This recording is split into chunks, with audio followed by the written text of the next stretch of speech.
What's up, team? Time for that staff video update. I know I'm getting ready to go to the staff Christmas party, so if I didn't see you there, we missed you, but looking forward to spending some hangout time with all of you.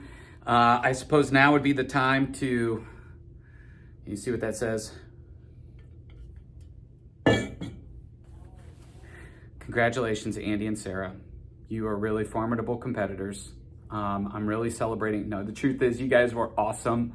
And we did have a lot of fun this weekend. Man, the attendance was higher than week one of At the Movies. We had 88 more kids, almost 1,000 kids checked in.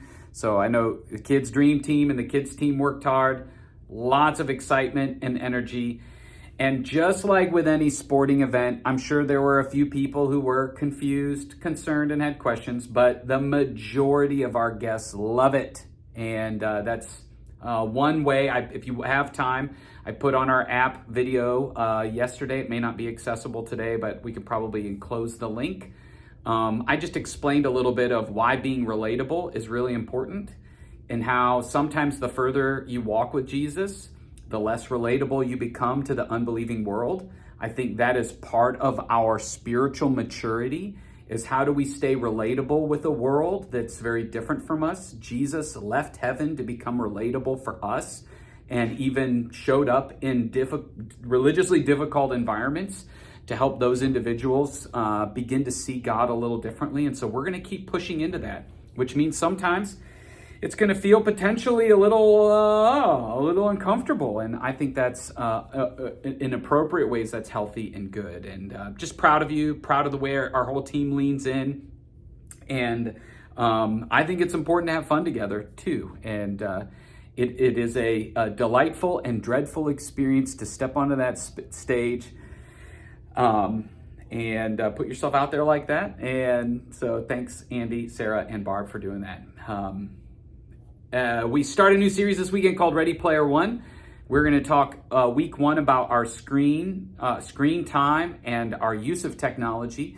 And then week two, one of the Preach-Off champions, Andy, is going to be talking about social media and how can we be more biblically intentional with the way that we show up in that space. I'm excited for the message that he has to give there.